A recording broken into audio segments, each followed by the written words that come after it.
What up, Wizards? It's Dev and Ziggy here, putting the G in SBMTG we like it in Magic. And today, we're going to talk about the God of Fright, baby. Not the God of Fright from my childhood nightmares. That would be Chuck Mangione.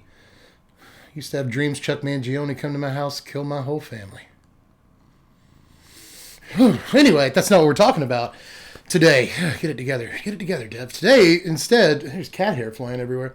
We're going to talk about Turgrid. And yeah, I know all the jokes, and so do you. People call it Turgrid, but no matter how crap you think this card is, if you ask me what my favorite new card from Kaldheim is, it's probably Discard. It's just, don't mind me, I'm just being the preeminent wordsmith in the community over here. Go to the intro. And I'm your favorite Magic Channel's favorite Magic Channel. Best believe that the professor go bananas for my deck techs. I come correct like a porn star, slicing up all these other suckers with my sword Mars. I didn't know this. Apparently Turgrid and Asika are sisters, and they were made by Alrind. I should probably pay more attention to this story.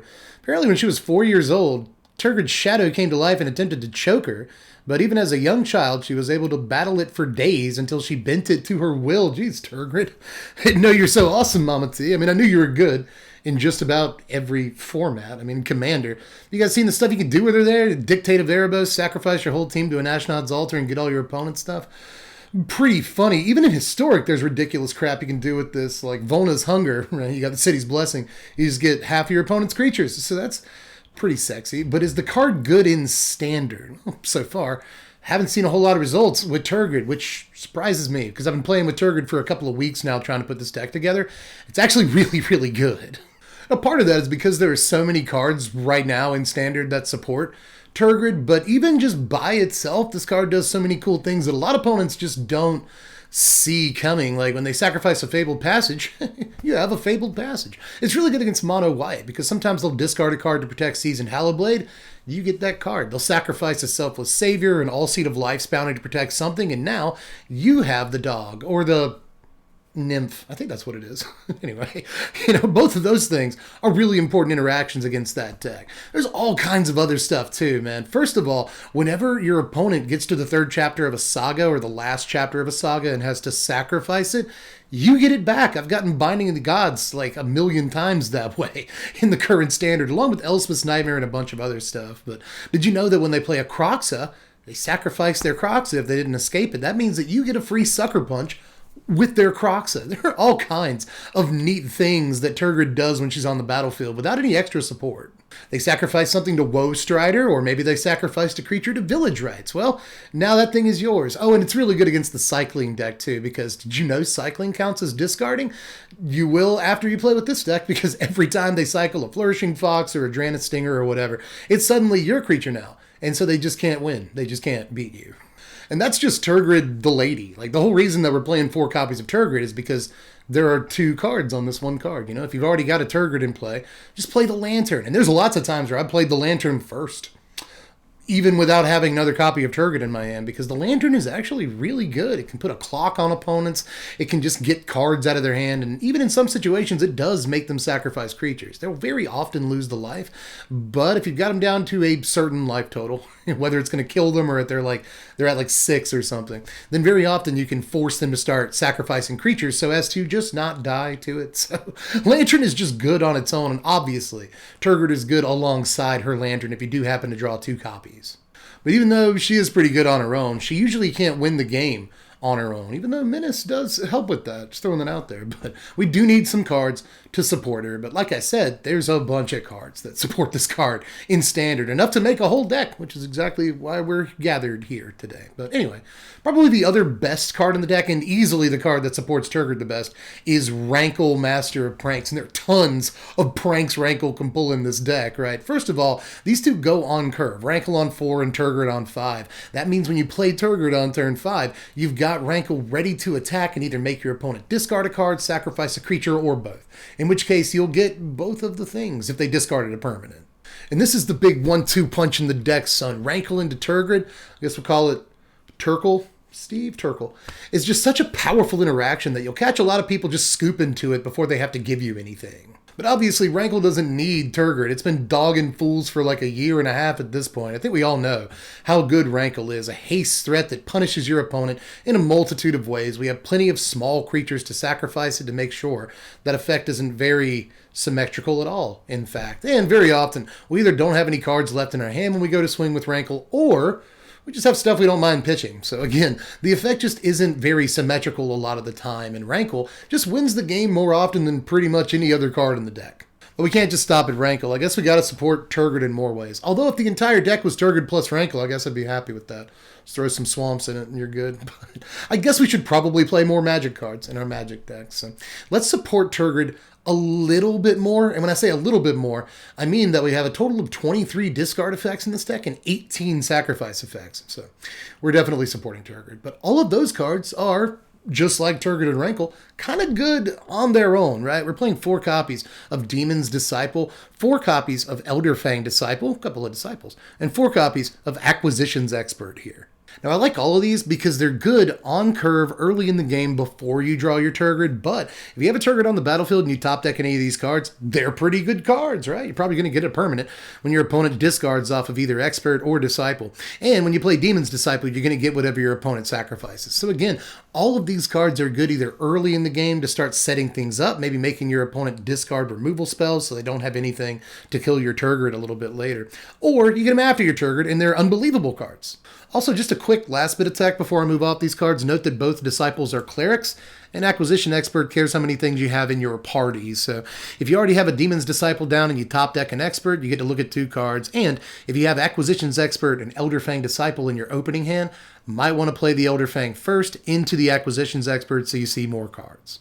Now, I'm also on 3 copies of Liliana's Steward just to finish off the creatures in the deck. And this was a 4 of, but I don't think we need 4 copies of this. But the most notable thing about it, and the whole reason I was on 4 to begin with, is because this is one of the few things in the deck, not named Rankle, Master of Pranks, that can force your opponent to discard a card the turn you play a Turgrid. So on some occasions, it's going to be a pretty sweet card. Slam your Turgrid, make your opponent discard something, and you get it, depending on what it is. But that doesn't happen all the time. Your opponent will have a sweeper in the early game, or maybe you want to sacrifice the Steward to look for something before you play your Turgrid. That happens some of the time. By the time you play your Turgrid, your opponent doesn't have any cards in their hand, so Steward is just kind of useless. You know, it won't happen every time, but it's worth playing a few copies of Steward because when you can windmill slam Turgrid into get their best thing still remaining in their hand by sacrificing Steward, suddenly that's awesome, but it'll only happen like 1 out of every 15 games. But it's worth it when it does happen, and it's an early game creature, so why not? I'm also playing a bunch of removal in this deck, and you would imagine that a lot of it is sacrifice-based, and you'd be correct, but I'm still playing 3 copies of Heartless Act here. We have to fill out the early curve. This gives us like 11 2-drops, which I think is somewhat important. I want to play at least 3 of these. And even though I don't want to draw all of the removal spells in the world against like control decks that they're kind of dead spells against, right? I still think it's important to play this so we don't get completely overrun in the early game, or so let's say we can kill their creature on turn 2, and that way when we play Demon's Disciple on 3, we're more likely to actually nab an important creature, right? We can use Heartless Act to kill the 1/1 or whatever, and then play Demon's Disciple and actually get their better creature. I think Heartless Act just fills a whole lot of holes in the deck, and there's a lot of times where like they're sitting on Edgewall Innkeeper, and they'll sacrifice everything but Innkeeper to our sacrifice effects. And they'll just keep drawing cards and getting a card advantage off of Innkeeper. We want something that can target specific creatures that are problems for us, and this is one of the best cards in Standard for doing that. So much so that it's almost $3 for a Heartless Act. Maybe we need to... That's too much, probably, but still, it is a card that's necessary to play. But as far as other removal spells, I'm also on 2 copies of Inscription of Ruin, 4 copies of Soul Shatter, and 2 copies of Farika's Libation. Now, if you're facing more enchantments in your local meta, you can switch these copies of Shatter and Farika's Libation. But for the most part, I've been really enjoying Shatter. It's a great way of taking out Planeswalkers in the main deck, and it's a great way of taking out stuff like Dream Trawler and whatnot, right? They can't just sacrifice a smaller creature. They have to get rid of that Dream Trawler, which I think is really important, and has been so on many occasions. So I've been loving Soul Shatter, but if you are coming up against a lot of enchantments, obviously Libation is the better card. So I wanted to play both of them, but I don't think you have to play 4 copies of both, especially considering I want to put in some number of Inscription of Ruin in the main deck. The card has been unbelievable. We've got plenty of 2-mana creatures and even 1-mana creatures in the deck that can come back with one chapter of this, but unless we kick it, that's not what we're going to do with it most of the time. Making them discard 2 cards with a Turgrid on the battlefield is crazy. It's also a good card to draw against control decks, and we don't have a whole lot of those in the main deck. So I wanted to kind of make sure that we don't just draw Demon's Disciples and Soul Shatters and whatnot. I feel like Inscription is an easy 2-of because the Mind Rot mode on is good for 3 mana, whether we have a Turgrid or not. Sometimes against aggro, the Kill-A-Thing mode is pretty good. And at times like these where you can kick it, the card just wins you the game outright.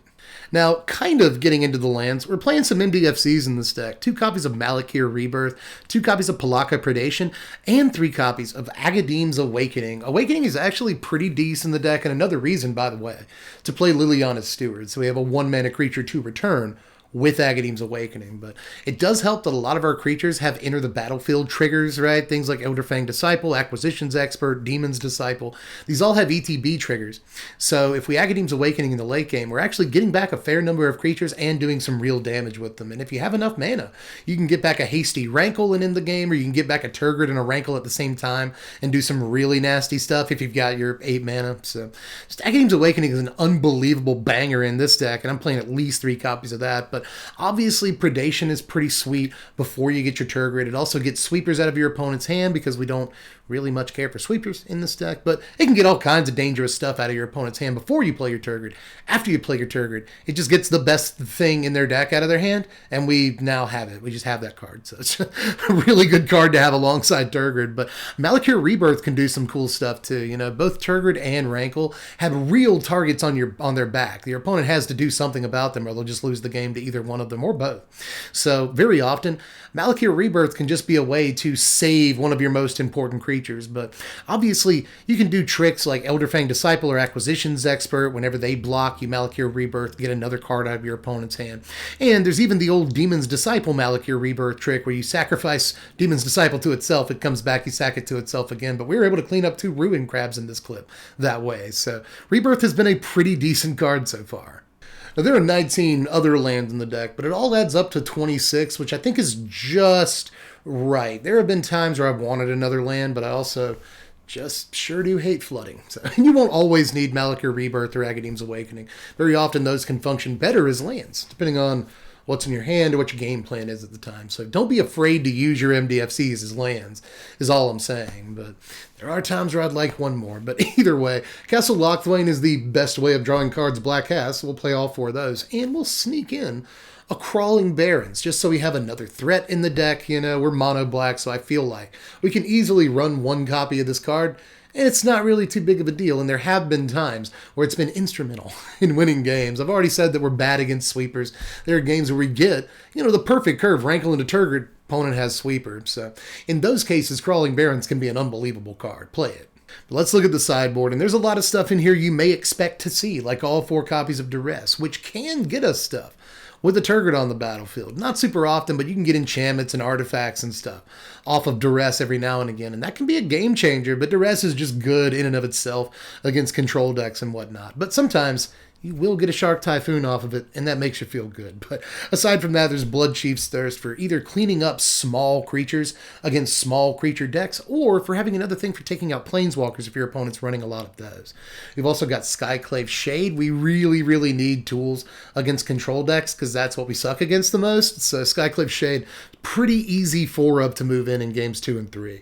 We've also got another copy of Inscription of Ruin, again, mostly against control for the Mind Rot mode, and for late game inscriptions, where we're more, you know, games where we're more likely to kick Inscription.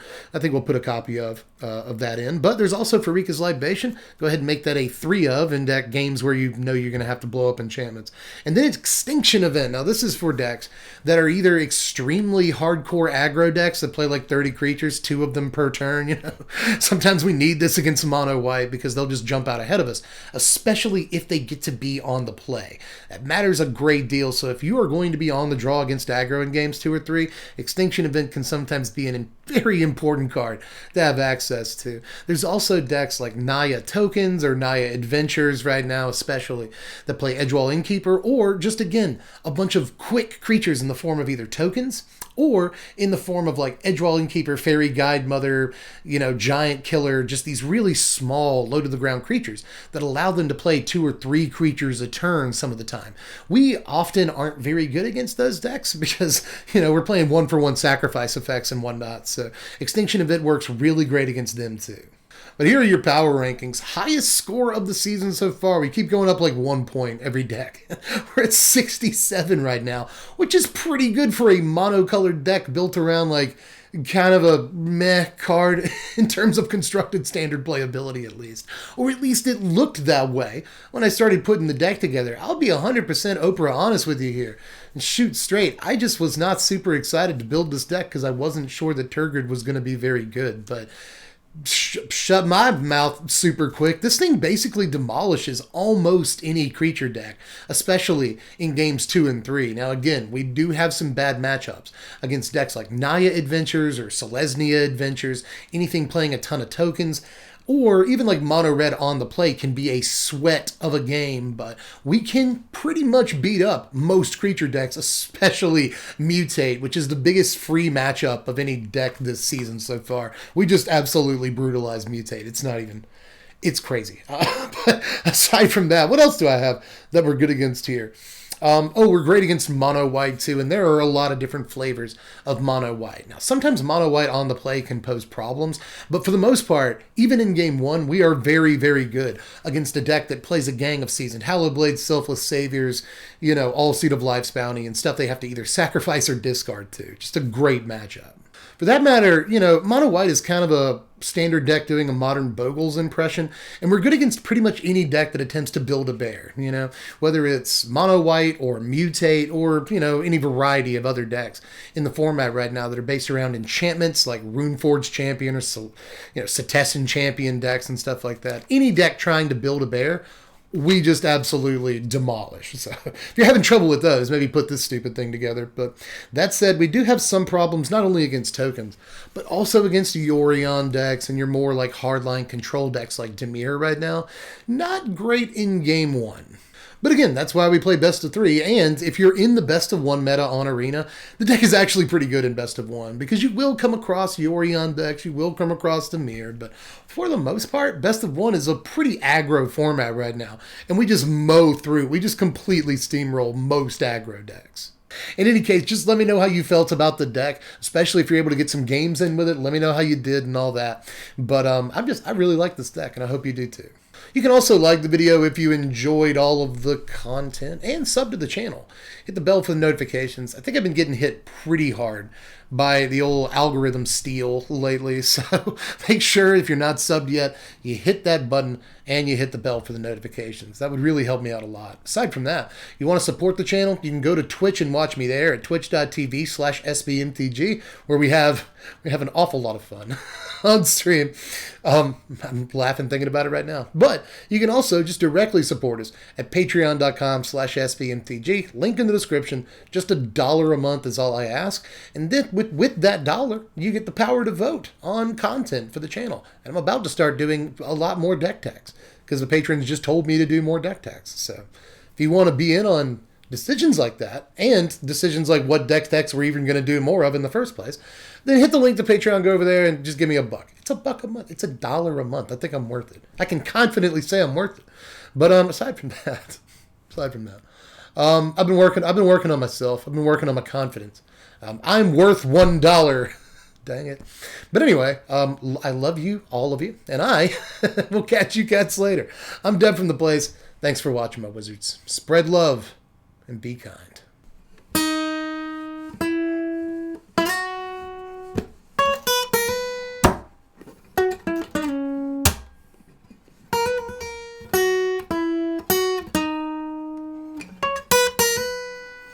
I can't finish the song because then Chuck will come. No, I don't want Chuck to come.